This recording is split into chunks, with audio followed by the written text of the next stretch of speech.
Hi everyone! In today's video we explain the 5 basic principles of flag design and how we use them to rate flags from all over the world.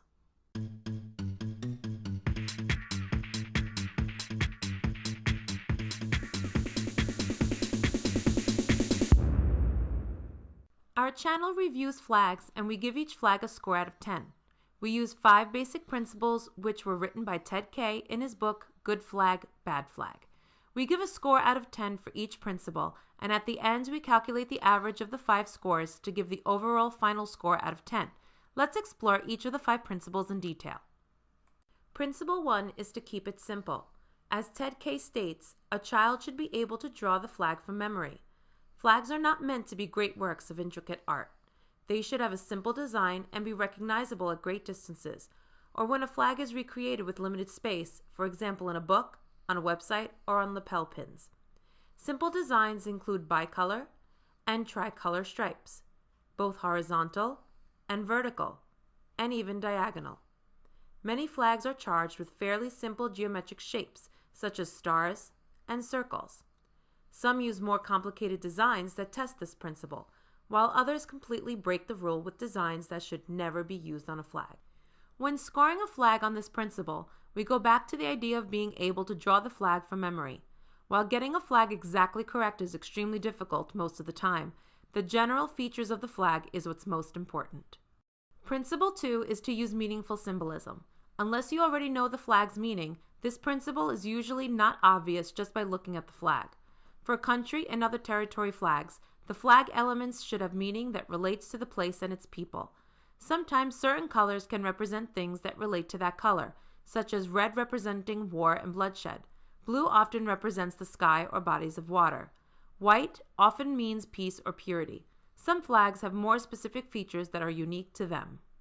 There are a number of factors to consider when scoring a flag on this principle. Some flags have too much symbolism squeezed into them, which inevitably results in a poor design. Another issue can be that the history of the flag is not known and nobody is sure what the meaning of the flag is. Flags with this issue will score very poorly for symbolism. Another problem that's quite common is that the symbolism relates to things other than the place and its people. Sometimes national flags have elements that represent its neighbors rather than the country itself. It's great to be a thoughtful neighbor, but when it comes to flags, the emphasis should be inward. Principle 3 is all about color. It's divided into 2 parts. 1, the number of colors, and 2, color contrast.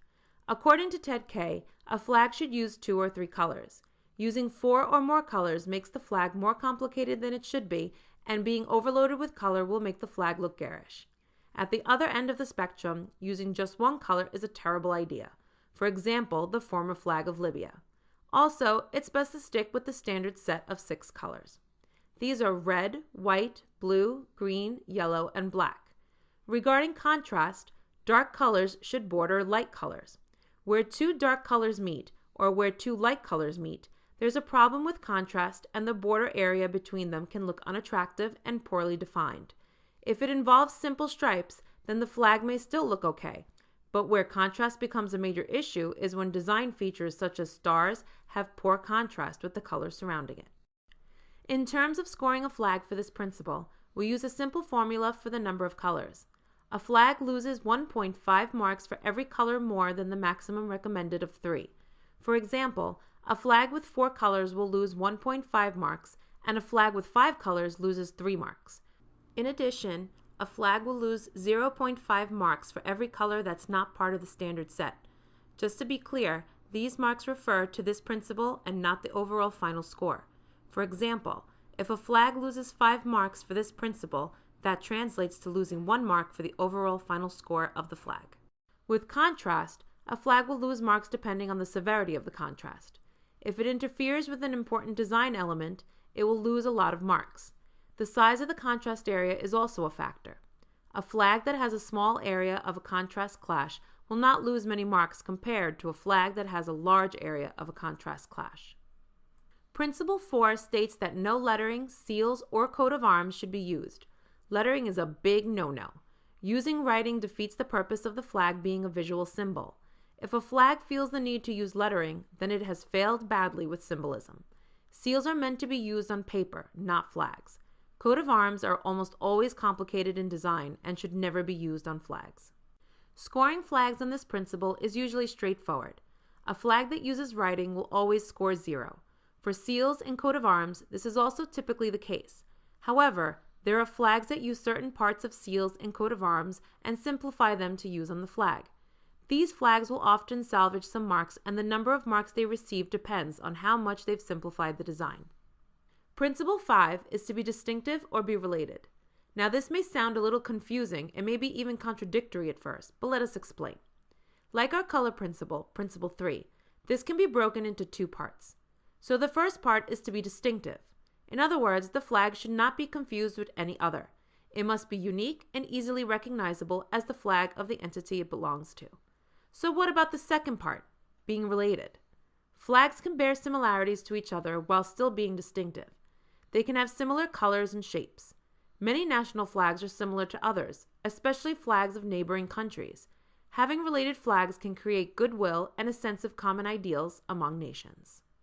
When scoring flags on this principle, we look for other similar flags that may cause distinction problems.